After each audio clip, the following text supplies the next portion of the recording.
देख, D2sp3, फिर एक हमने देखा था sp3 टेट्राहेड्रल के लिए, DsP2 स्क्वायर प्लेनार के लिए, और लास्ट जो एंड किए थे वो था ट्राइगोनल बाइपिरामिडल, एक ही कंपाउंड बनाए थे उसका, DsP3, DsP3 उसकी हाइब्रिडाइजेशन थी। ठीक है, एक और बनाते हैं फिर उसके ड्रॉबैक्स लिखेंगे। बनाइएगा, कंपाउंड बता रहा हूं।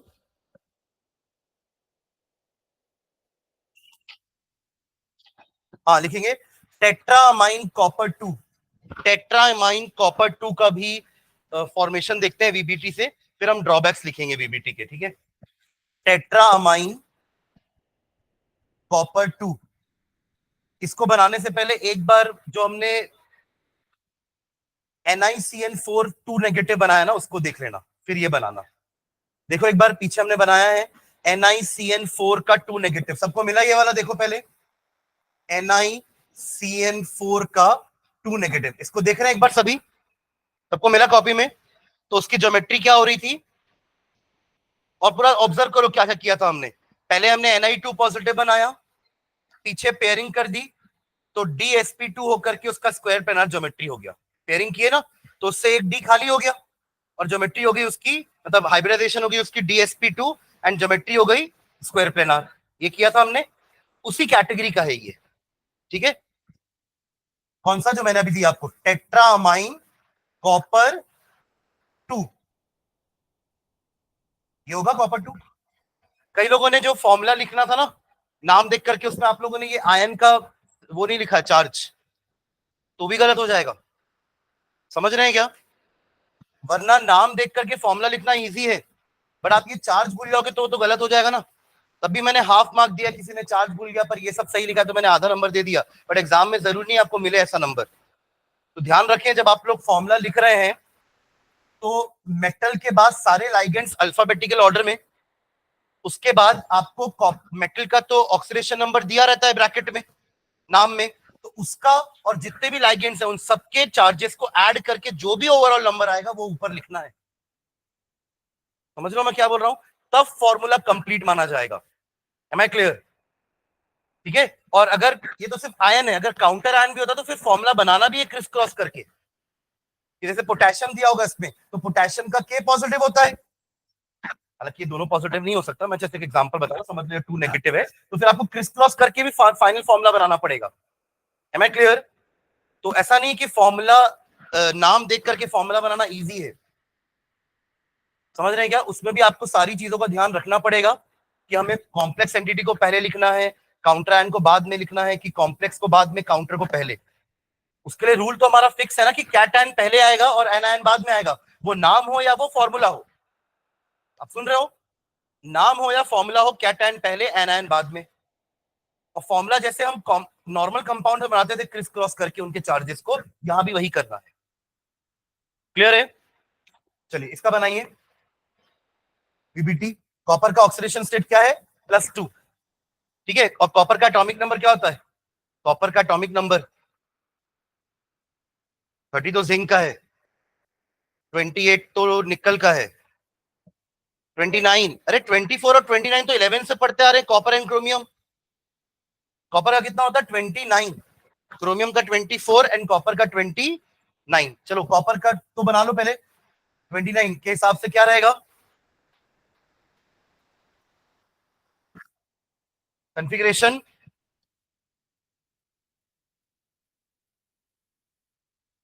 हाँ एक्सेप्शन है ना, 3D10 4s1, ना कि 3D9 4s2। सुन रहे हैं क्या? तो 3D10 बिकॉज एक्सेप्शनल कॉन्फ़िगरेशन है, एक इलेक्ट्रॉन के जंप करने से एक हमें ज्यादा स्टेबल कॉन्फ़िगरेशन मिल जाती है, which is 3D10 completely filled, right? And 4s1, P अभी खाली रहने देना और डी भी खाली है। ठीक है, ये तो कॉपर हुआ। अब कॉपर 2 पॉजिटिव बनाओगे ना, तो क्या करोगे? 2 इलेक्ट्रॉन निकालोगे। कहां कहां से निकलेगा 2 इलेक्ट्रॉन? एक तो 4s का निकाल लेना, ये क्या है? ये आपका 3D है, ये 4s है, ये 4p है और ये 4d है। ठीक है, हाँ। तो 2 इलेक्ट्रॉन, एक इलेक्ट्रॉन निकालो 4s से और एक इलेक्ट्रॉन निकलेगा 3d से।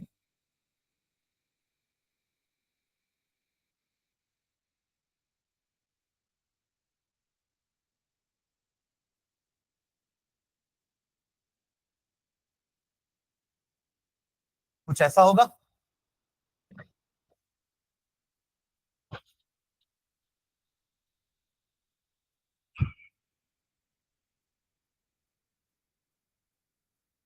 क्या बोलते हैं। अब अगर आप पहली बार इसको देखोगे और आपके पास 4 अमाइन है, पेयरिंग करने के लिए तो आपके पास इलेक्ट्रॉन भी नहीं है ना, है क्या इलेक्ट्रॉन पेयर करने के लिए, एक ही तो है, वो कहाँ जाके पीछे पेयरिंग करेगा। समझ लो मैं क्या बोलना चाह रहा हूँ। तो आप इसकी हाइब्रिडाइजेशन क्या सोचोगे, पहली बार में क्या थिंकिंग आएगी, इसकी हाइब्रिडाइजेशन क्या होनी चाहिए।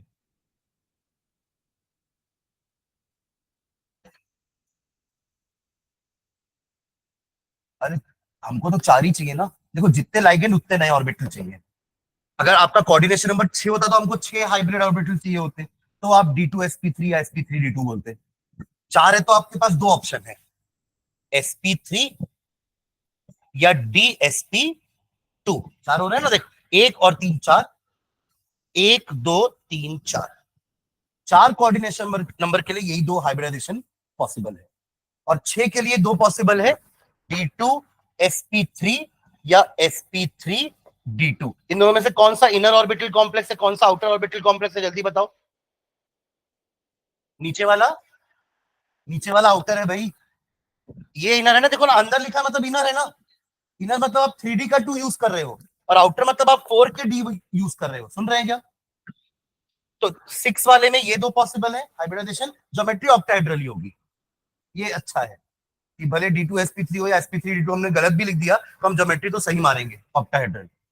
समझ रहे हैं क्या। बट इन दोनों में ज्योमेट्री भी चेंज हो जाती है।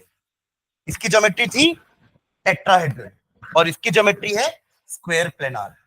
तो अब आप सोच के फिर से बताओ कि यहाँ पेयरिंग तो पॉसिबल नहीं हो रही है, तो डी तो खाली नहीं हो पा रहा है 3 का। तो पहला थिंकिंग क्या आएगा दिमाग में, sp3। सबके दिमाग में आ रहा है पहला थिंकिंग कि sb खाली है, 3p खाली है, बनाओ टेट्राहेड्रल, है ना, ऐसे ही आना चाहिए मन में।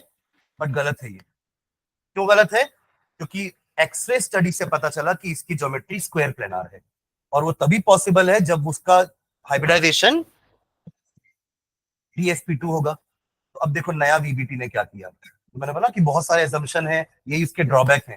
तो इन्होंने अब क्या बोला कि ये जो इलेक्ट्रॉन है ना, ये जंप करके चला जाता है आगे, कैसे, ध्यान देना।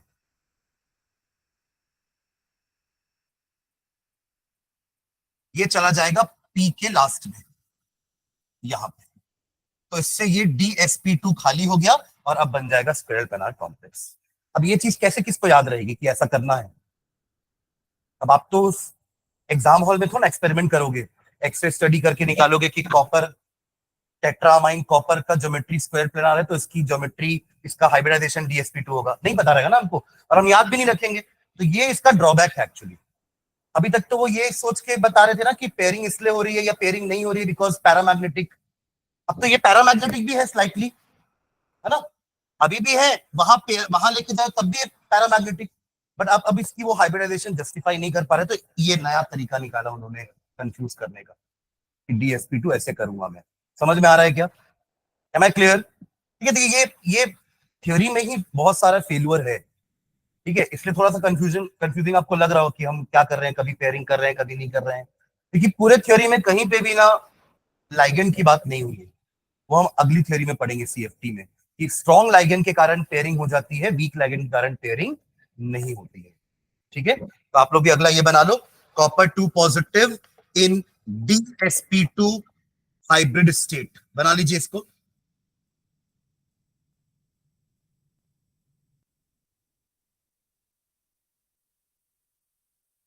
नहीं, ऐसा हर बार नहीं होता ना, आप लोग देखो ना, कोई पैरामैग्नेटिक कंपाउंड तो उन्होंने पेयरिंग नहीं की थी, तब वो आउटर ऑर्बिटल यूज कर रहे थे, और जो इनर ऑर्बिटल थे उसमें उन्होंने पेयरिंग करके 3 के डी को खाली कर लिया था और D2sp3 कर दिया था।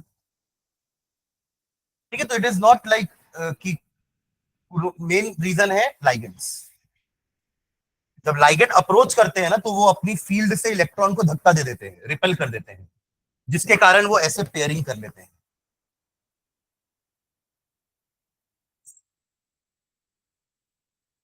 ठीक है, हाइब्रिडाइजेशन हो गई DsP2, DsP2 hybridization, geometry will be square planar. अब उन्होंने अगर एक्सेस स्टडी करके नहीं पढ़ा होता तो ये उसको sp3 बोलते, और ज्योमेट्री बना देते टेट्राहेड्रल, जो कि गलत हो जाता है। क्लियर है? ये सब ड्रॉबैक में आएगा इनके, ठीक है।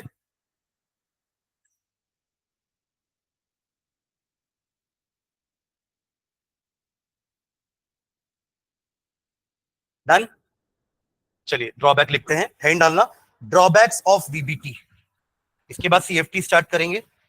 Drawbacks of VBT,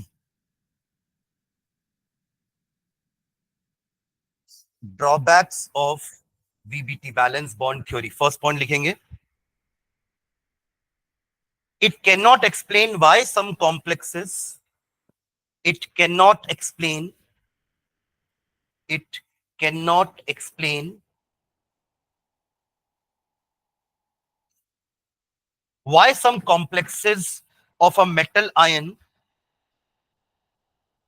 it cannot explain why some complexes of a metal ion in a particular oxidation state, in a particular oxidation state, in a particular oxidation state are low spin, are low spin। Low spin वाले कौन होते हैं, ध्यान से समझना, सुनना और बताना। लो स्पिन वाले इनर ऑर्बिटल थे कि आउटर ऑर्बिटल थे? सोच के बताओ, सुन तो लो पूरा। लो स्पिन मतलब वो पेयरिंग कर रहे थे, पेयरिंग करके अंदर के डी को खाली कर रहे थे, यानी कि वो इनर ऑर्बिटल कॉम्प्लेक्सेस थे, ठीक है।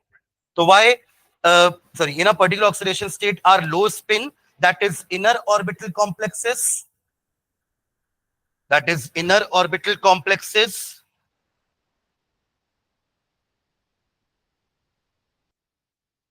while some other complexes, while some other complexes, while some other complexes of the same metal ion, of the same metal ion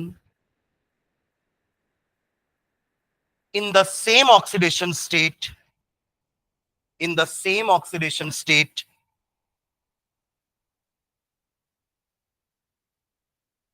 are high spin, are high spin, that is outer orbital complexes, outer orbital complexes, outer orbital complexes। जैसे कि ये दो example थे हमारे, हमने लिखे भी हैं इसको।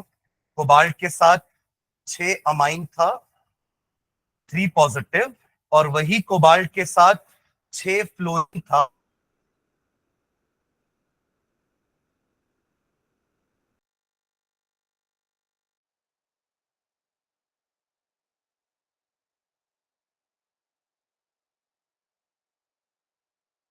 with the same oxidation state is, ये लो स्पिन कॉम्प्लेक्स है और ये हाई स्पिन कॉम्प्लेक्स है। समझ रहे हैं क्या? लो स्पिन कॉम्प्लेक्स मतलब इनर, और इनर कॉम्प्लेक्स है ना, इनर ऑर्बिटल कॉम्प्लेक्स, यानी कि having d2sp3 hybridization and here sp3d2 hybridization. Am I clear? तो ये वो समझा नहीं पा रहे थे, इतना सब देखने के बाद तो बस यही तो डिफरेंट दिख रहा था। तो यही रीजन हो सकता है कि ऐसा अलग अलग क्यों आ रहा है, हाँ या ना? ठीक है, तो ये फर्स्ट पॉइंट हुआ हमारा। सेकेंड पॉइंट लिखेंगे, second point,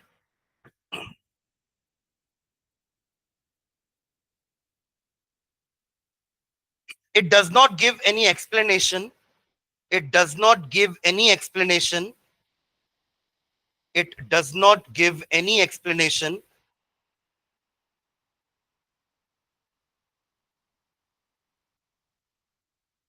for the color of the complexes, for the color of the complexes,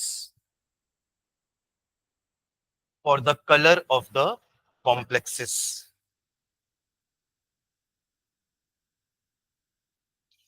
ठीक है, next point, it does not distinguish between weak and strong ligands, it does not distinguish between weak and strong ligands,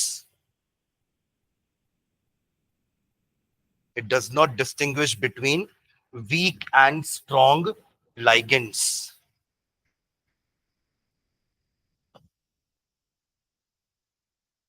And last point, it involves a number of assumptions. It involves a number of assumptions.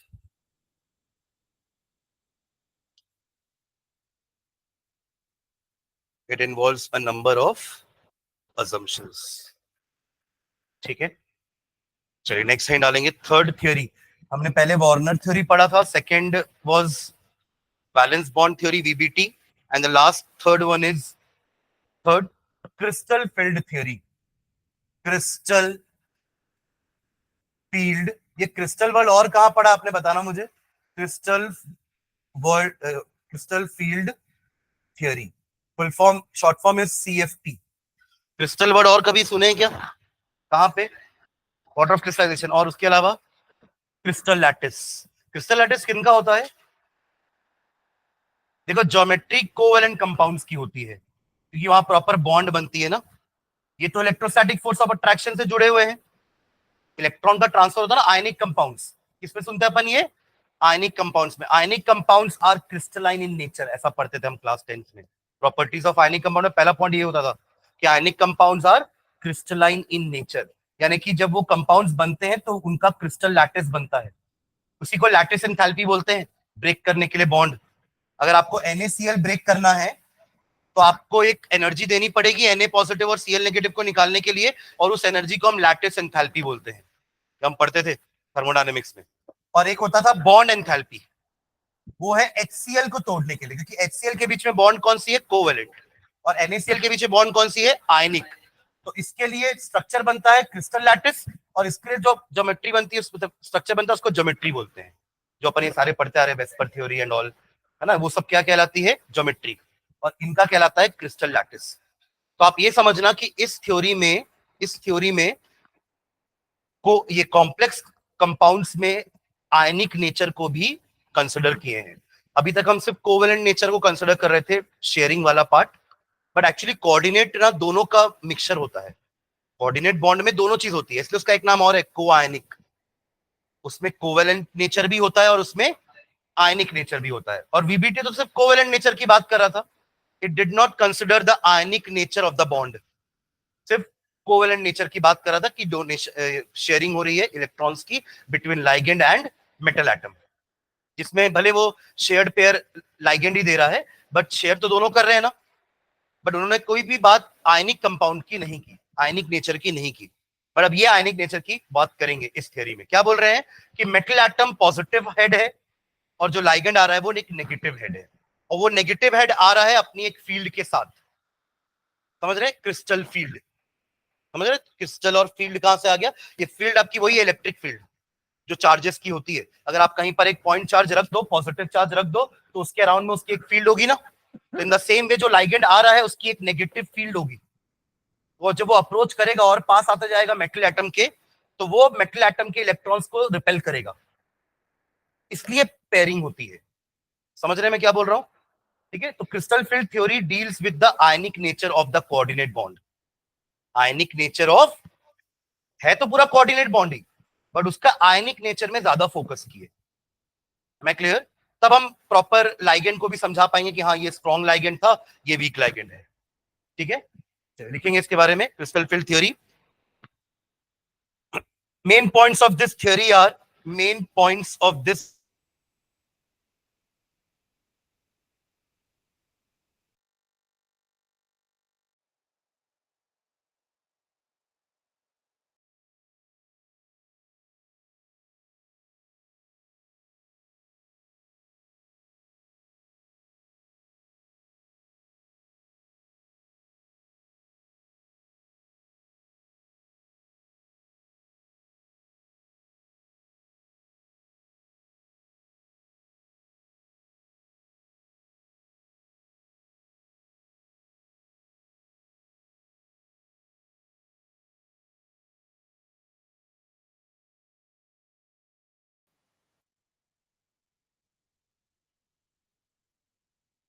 हाँ heading डालिए ना, CFT.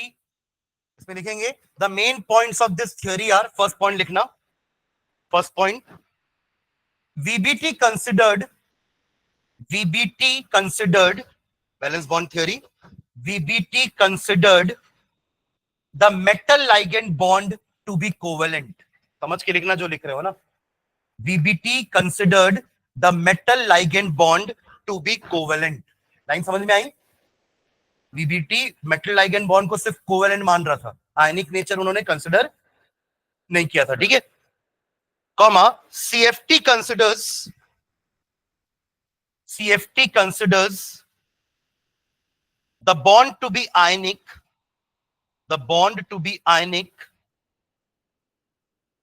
CFT considers the bond to be ionic, arising purely from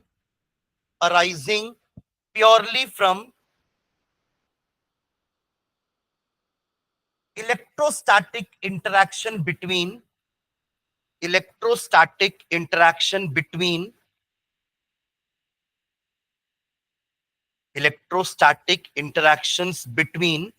metal ion and the ligands.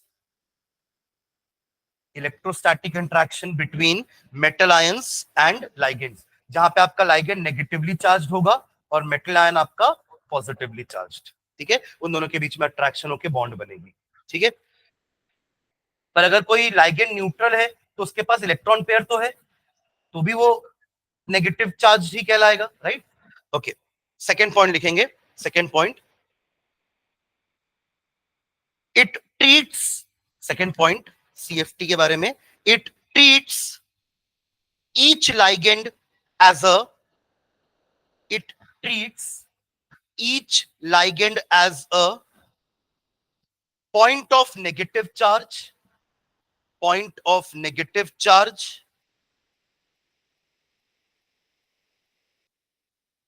full stop. The arrangement of these ligands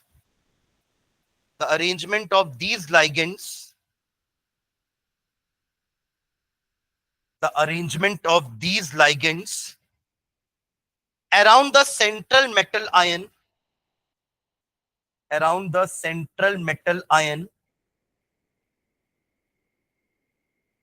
is such that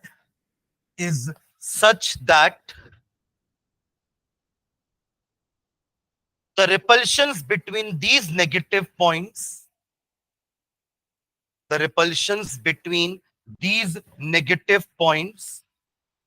are minimum. Between these negative points are minimum. तभी तो geometry लेंगे ना, वो 6 ligand आपस में एक दूसरे को रिपेल करके एक ज्योमेट्री बना लेंगे, ठीक है। तो ज्योमेट्री की बातें करेंगे, बट ये जो थ्योरी है ना, ये हाइब्रिडाइजेशन की बात नहीं करेंगे, क्योंकि थोड़ा सा कंफ्यूजिंग है हाइब्रिडाइजेशन के साथ डील करना, ठीक है। Okay, full stop. Next point लिखेंगे। Next point,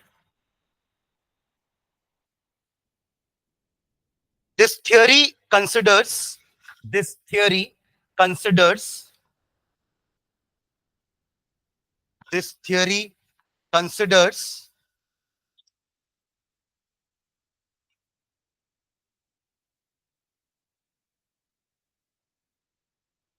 the effect of ligands.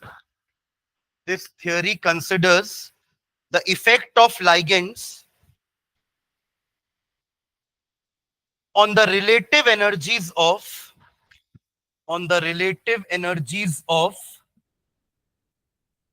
this theory considers the effect of ligands on the relative energies of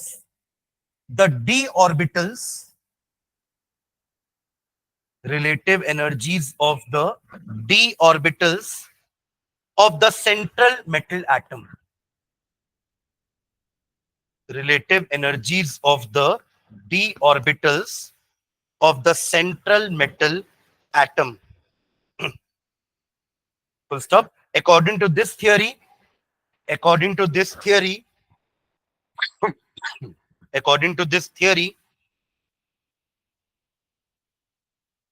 a free metal ion,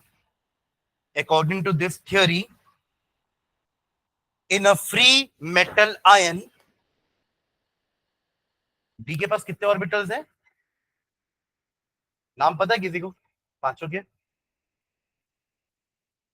पढ़े हैं हम, नाम भी पढ़े हैं और शेप भी पढ़े हैं। एफ का नहीं पढ़े हमने, पर एसपीडी का तो शेप और नेम तीनों पढ़े ना। एस तो चलो एक ही है, पी में 3 पढ़ते थे ना, p x p y p z, और डी का शेप और उनके नाम क्या क्या थे? डी का एक था d x y, d y z, d z x, फिर एक था डी जेड स्क्वायर, और एक था d x square minus Y square. ऐसे हमारे टोटल 5 डी ऑर्बिटल, और इनका शेप होता था क्लोवर लीफ जैसा, यानी कि डबल डम्बल ऐसा कुछ। जैसे अगर मैं डी एक्स वाई बनाऊं तो ये एक्स एक्सिस है और ये वाई एक्सिस है, अगर तो ये वाला ऑर्बिटल इन दोनों एक्सिस के बीच में रहता है, यानी कि कुछ ऐसा क्लोवर लीफ होती है ना एक, उसके शेप का। क्या हो गया? ठीक है।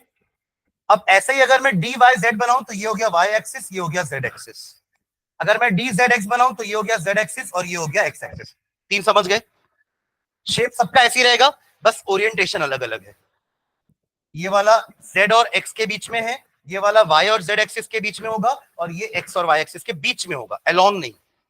अलोंग समझते हैं ना, उस एक्सिस के अलोंग और उस एक्सिस के बीच में। तो x और y के बीच में है ये लोब, अगर अलोंग होता तो ये उसके ऊपर ही होता।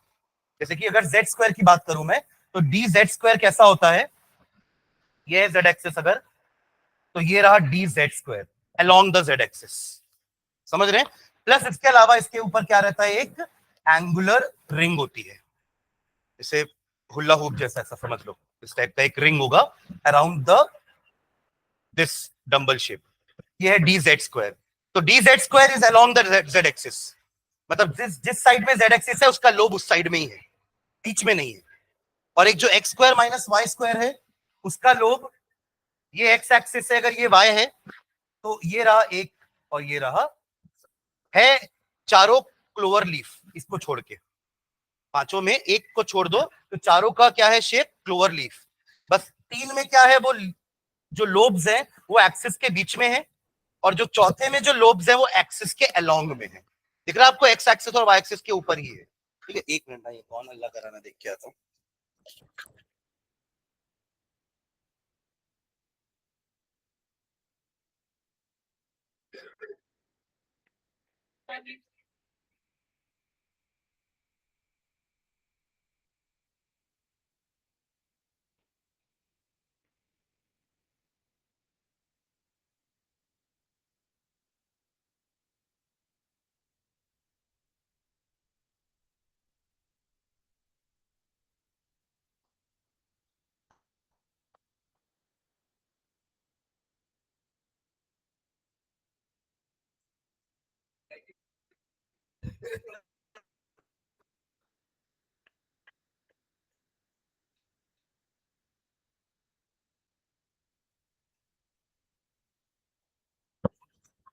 समझ गए पांचों का शेप? ठीक है, तो अब ये क्या फील्ड थ्योरी है जो सीएफटी ये क्या बात कर रही है ना, कि जैसे जो हमारे 5 ऑर्बिटल्स हैं, इनकी एनर्जी सेम होती है ना, इनको कहते हैं हम डीजेनरेट ऑर्बिटल। पर ये एनर्जी तब तक सेम है जब तक उनके पास कोई लालच देने नहीं आ रहा है ना। अब ऐसा समझना, 5 भाई हैं, है ना, तो पांचों अभी भाई में भाईचारा है, पर अभी 2 अमीर हो जाएंगे, तो क्या बोलेंगे, वो 2 अलग हो जाएंगे, बंटवारा हो गया तीनों में। ठीक है, अब यहाँ पे यही होने वाला है।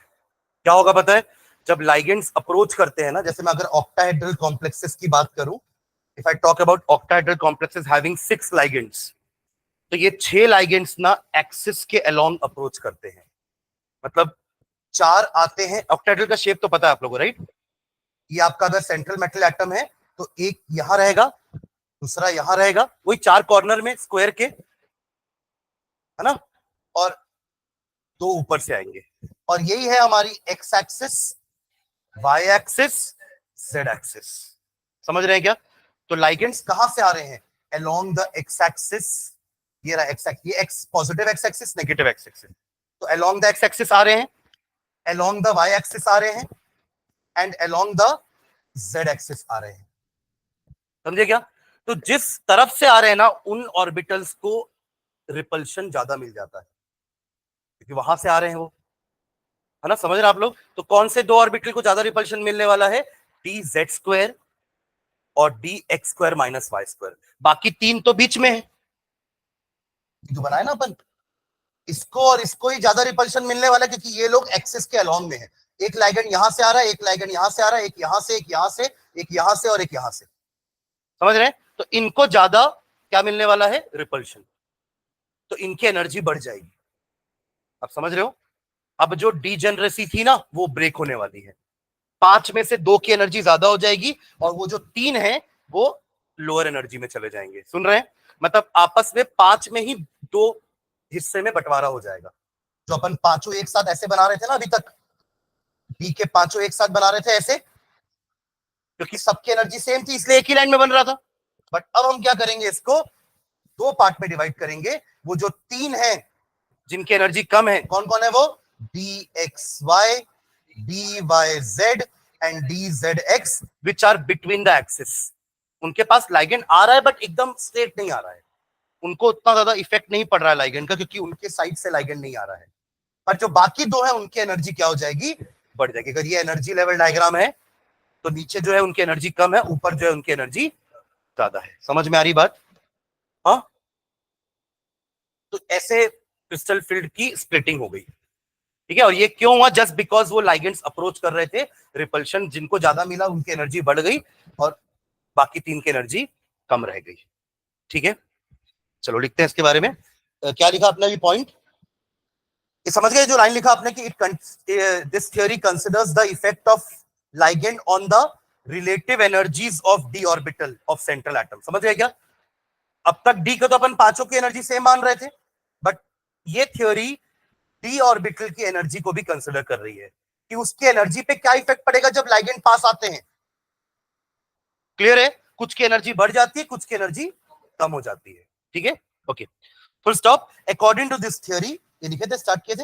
According to this theory, in a free metal ion, all the 5 d orbitals in a free metal ion, all the 5 d orbitals, all the 5 d orbitals have equal energies, have equal energies।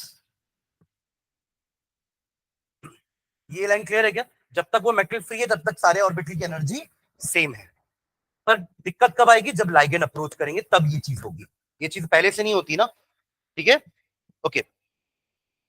They have equal energies, that is they are degenerate, that is they are degenerate। ये पहली word जो है हमने 11th में पढ़ा था कि p के तीनों ऑर्बिटल की एनर्जी सेम होती है, d के पांचों की एनर्जी सेम होती है, और f के सातों की एनर्जी सेम होती है। These orbitals are called degenerate orbitals।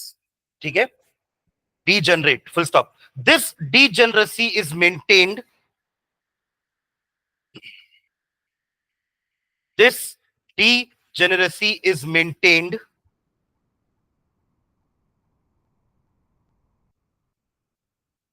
if the negative charges, if the negative charges, this degeneracy is maintained if the negative charges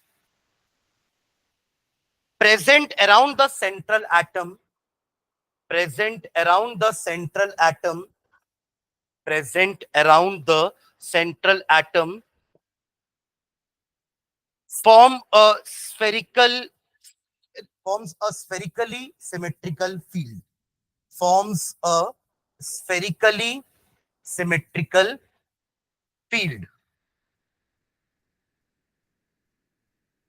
यहां हम ये बोलना चाह रहे हैं कि इस मेटल की डीजेनरेसी मेंटेन रहती अगर सारी तरफ से लाइगेंड आ रहे होते, बट ऐसा तो है नहीं, अलग अलग जगह से आ रहे हैं ना, तो जहां से आ रहे हैं वहां पे फील्ड ज्यादा रहेगी। समझ रहे हैं? तो क्या लिखे? स्फेरिकली सिमेट्रिकल फील्ड, बट ऐसा है नहीं। ठीक है, full stop. However, however, however, if the negative field due to ligands, if the negative field due to ligands is not symmetrical, is not symmetrical, is not symmetrical, comma, the degeneracy is split, the degeneracy is split। The degeneracy is split. और वो किस पे depend कर रहा है कि कैसे split हो रही है, लाइगेंड कैसे अप्रोच कर रहे हैं। ऐसे पता टेट्राहेड्रल में क्या होता है, वो बिटवीन द एक्सिस आते हैं, तो उस केस में d x y, d y z और डी जेड एक्स की एनर्जी ज्यादा हो जाएगी, ये पूरा मामला उल्टा हो जाएगा। समझ रहे हैं, लाइगेंड जो अमीर हुआ वो हवा में उड़ेगा, ये उड़ रहा है हवा में अभी, क्योंकि इसको ज्यादा एनर्जी मिली थी। क्यों? क्योंकि लाइगेंड इनके पास आए थे। समझ रहे हैं क्या? और टेट्राहेड्रल में उल्टा होगा, टेट्राहेड्रल में जब लाइगेंड्स अप्रोच करते दे कम बिटवीन द एक्सिस, तो उस केस में इन तीनों को एनर्जी ज्यादा मिल जाएगी, ये एनर्जी में ऊपर हो जाएंगे और ये नीचे हो जाएंगे, जस्ट उल्टा हो जाएगा पूरा केस। क्लियर है? तो हम अभी इसमें नहीं लिख रहे हैं कुछ पॉइंट की इन दोनों का ऊपर एनर्जी रहता है, इन दोनों का नीचे रहता है, देखिए ये हमेशा ट्रू नहीं है। ये पूरा डिपेंडेंसी किस पे हो रही है, लाइगेंड कैसे अप्रोच कर रहे हैं। ठीक है, तो इसको अपन अलग अलग हेडिंग में पढ़ेंगे, ऑक्टाहेड्रल कॉम्प्लेक्सेस अलग पढ़ेंगे और टेट्राहेड्रल कॉम्प्लेक्सेस अलग पढ़ेंगे। ठीक है, तो नेक्स्ट सेकंड डालना, CFT for octahedral complexes. Octahedral में हमको क्लियर है कि वो बिटवीन द एक्सिस से नहीं आते हैं, कहां से आते हैं, अलोंग द एक्सिस से। तो CFT for octahedral complexes, CFT for octahedral complexes.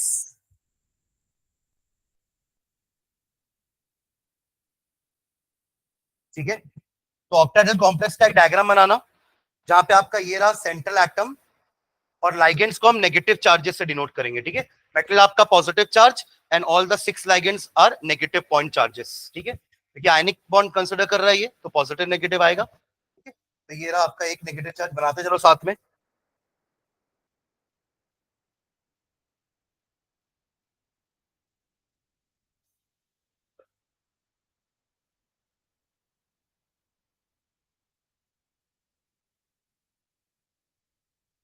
फिर एक आपका ऊपर एक नेगेटिव चार्ज और एक नेगेटिव चार्ज नीचे, ये ऑक्टाहेड्रल कॉम्प्लेक्स। ठीक है, और यही है आपकी Y axis, this is Z axis and this is X axis. तो लाइगेंड्स उन्हीं एक्सिस से ही आ रहे हैं। बीच में मेटल एटम। ऑक्टाहेड्रल का पहले डायग्राम बनाना है और फिर बताना है कि जो लाइगेंड्स प्लेस्ड होते हैं ना जहां पे, वो एक्चुअली एक्सिस ही है।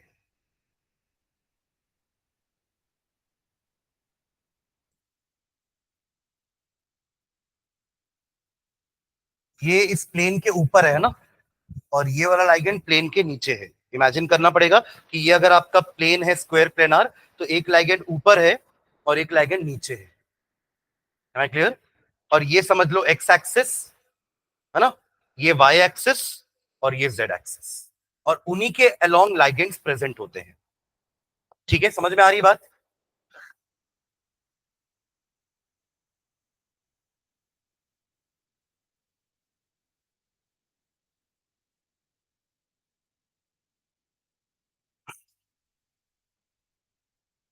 देखिए आगे, इसमें लिखना, in octahedral complex, in octahedral complex the negative ligands lie along the, in octahedral complex the negative ligand lie along the negative ligands lie along the x comma y and z axis, x comma y and z axis, x comma y and z axis। यही जब हम tetrahedral complex के लिखेंगे तो क्या line लिखेंगे कि in tetrahedral complexes the negative ligands lie between the axis. सुन रहे हैं आप लोग? ठीक है, मतलब फिर वहां पे लाइगेंड्स ऐसे ऐसे रहेंगे, यहाँ पे ये एक्सिस और ये एक्सिस के बीच में यहाँ कहीं लाइगेंड होगा, इन दोनों के बीच में यहाँ एक लाइगेंड होगा, तब वो मिलाकर के टेट्राहेड्रल बना रहे होंगे। ठीक है, ओके, चलो पांचों डी ऑर्बिटल का भी डायग्राम बनाते हैं। नीचे लिखना, the shape of 5d orbitals can be given as, the shape of 5d orbitals can be given as, बनाएंगे? मैं तो बना के दिखा दूं आपको पांचों, बन जाएगा। पहले तो ऐसे दो एक्सिस बना लो, ये आपको लगने वाली है ना हर बार, फिर बस एक्सिस के नाम चेंज करते चलेंगे। तो ये वाली जो एक्सिस, अगर आप इसको एक्स और वाई बोल रहे हो, तो इन दोनों के अगर बीच में आपने बना दिया ये वाला, तो ये हो गया आपका डी एक्स वाई, इसका नाम दे देना डी एक्स वाई। ऐसी दो और बनाओगे, डी वाई जेड और डी जेड एक्स, जल्दी बनाओ।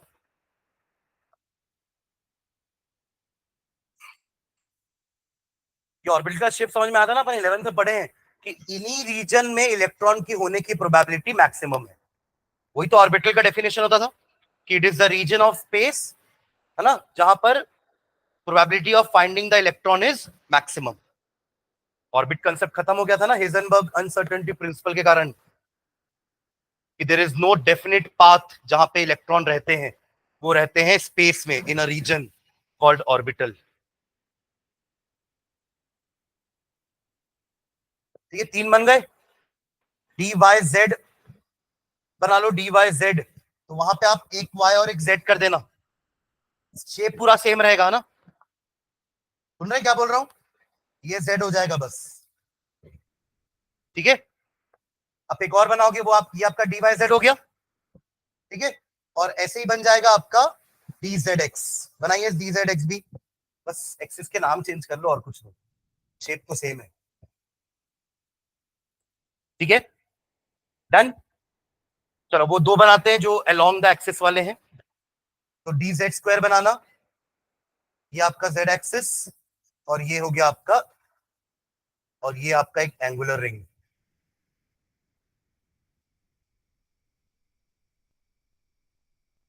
D Z square. And last D x square minus Y square बना लेना, वो एक्स और वाई एक्सिस के अलोंग होंगे। ठीक है, तो अगेन दो एक्सिस बना लेना और इनको एक्सिस के अलोंग, एक्स नाम दे देना, वाई नाम दे देना। तो this is D x square minus Y square.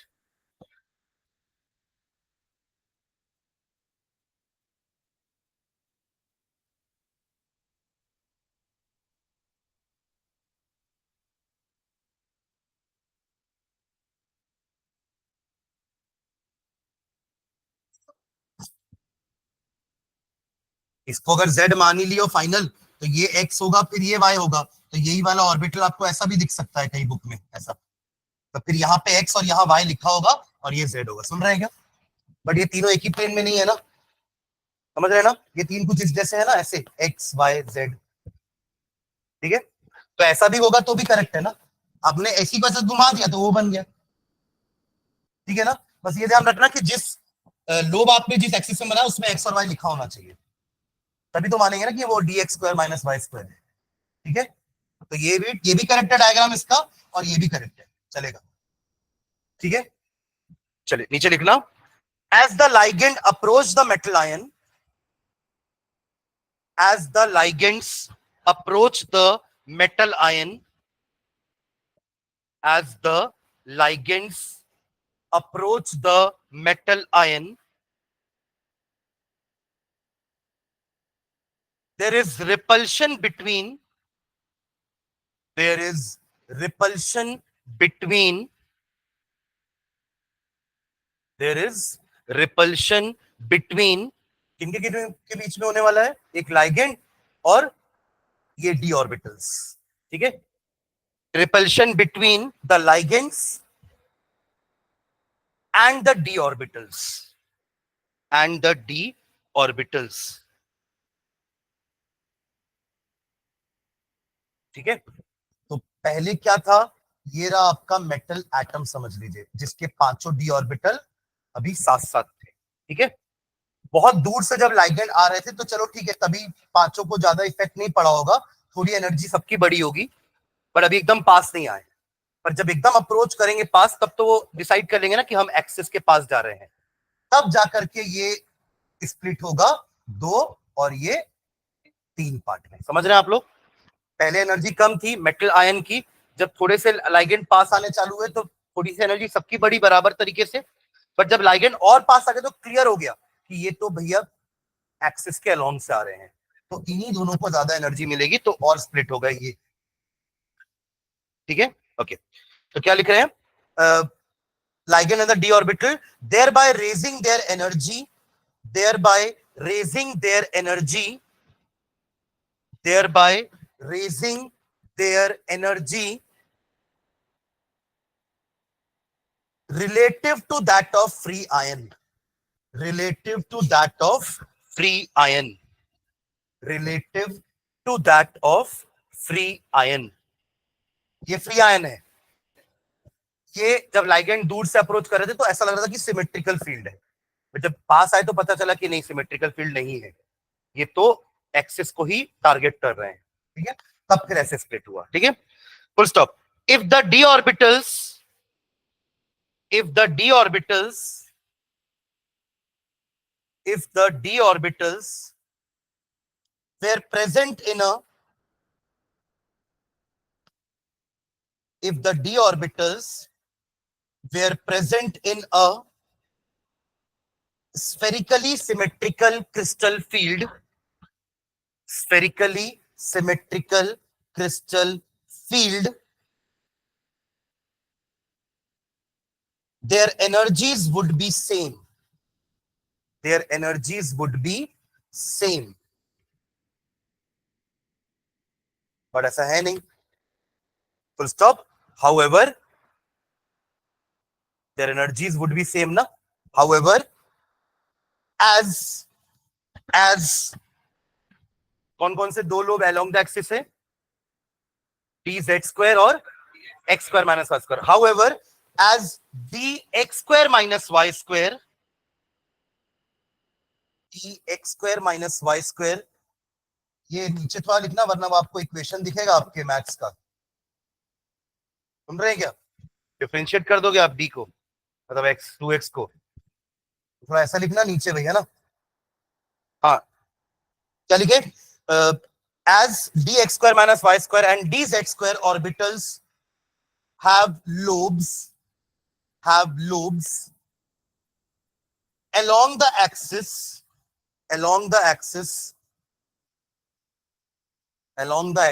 comma, hence they point towards the ligands. Hence they point towards the ligands. Hence they point towards the ligands. Whereas they point towards the ligand, है ना? Whereas the lobes of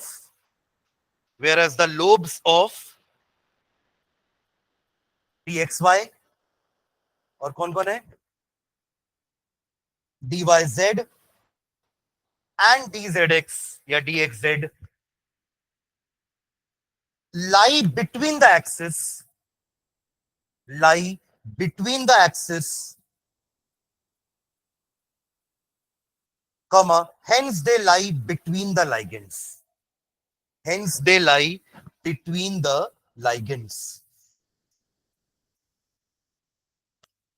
ठीक है, तो repulsions किनको ज्यादा मिलने वाला है? जो लाइगेंड के तरफ पॉइंट कर रहे हैं. Full stop. As a result, the repulsions between the ligands,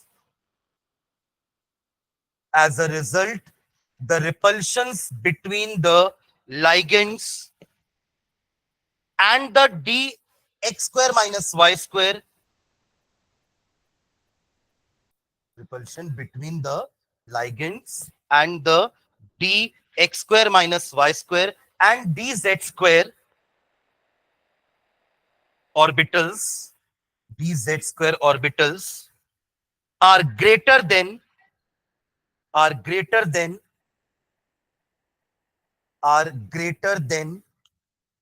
repulsions between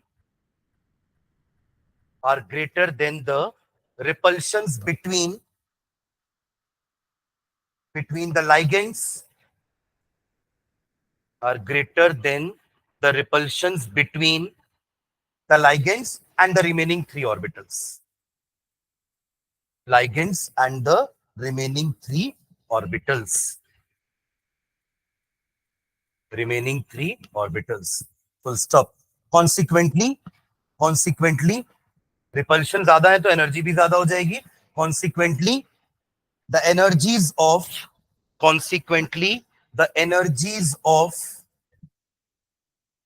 dxy, comma dyz and dxz orbitals are lower than those of क्या? हाँ, dx square minus Y square and dz square. इनके नाम भी हैं। जो 3 है उनको T2G बोलते हैं और जो 2 है उनको EG बोलते हैं। EG and T2G। ठीक है, रेस्पेक्ट दोनों को दे रहे हैं जी लगा के, बट एक T2G है और एक EG है। ठीक है, AG बोलते हैं ना, AG OG वाला। हाँ, फुल स्टॉप। इनके नाम लिखते नीचे लिखना। The the three orbitals of lower energy are called the three orbitals of lower energy are called the three orbitals of lower energy are called T2G orbitals। T2G, 2G नीचे लिखना थोड़ा है ना सबस्क्रिप्ट में। T2G orbitals which are three-fold degenerate. Three-fold degenerate इससे बोल रहे हैं कि अब वो तीनों डीजेनरेट है ना। अब भले पांचों भाई में प्रेम नहीं रहा, पर ये 3 में तो है ना अभी भी, और ये 2 में भी है, तो ये अपने आपस में डीजेनरेट है, ये अपने आपस में डीजेनरेट है। हाँ, पांचों की डीजेनरेसी स्प्लिट हो चुकी है, सुन रहे हैं क्या? बट वो तो 3 आपस में अब डीजेनरेट है, तब तो एक ही लेवल में बने हुए हैं, और वो दोनों एक लेवल पे बने हुए हैं। तो ये 2-फोल्ड डीजेनरेट है और ये 3-फोल्ड डीजेनरेट है। ठीक है, okay, which are threefold degenerate and the other two of higher energy and the other two of higher energy are called and the other two of higher energy are called other two of higher energy are called EG orbitals। EG orbitals which are two-fold degenerate, which are two-fold degenerate। ठीक है, इसका diagram आप लोग ना बना लेना, book में diagram दिया होगा। कोई रखा है क्या बुक में? पेज नंबर बता देता हूँ, वरना आपको दिख जाएगा। कोई बुक रखा है? वो तो लाया हुआ सोनांशु।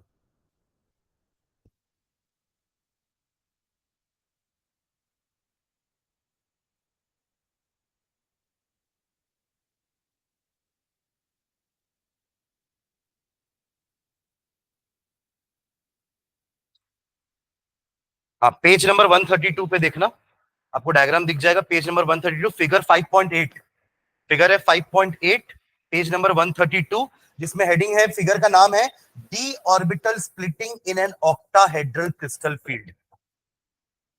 फिगर 5.8 नई बुक के हिसाब से 5.8 है, पुरानी बुक के हिसाब से ये कुछ और चैप्टर है ना, 9th चैप्टर है, तो 9.8 होगा।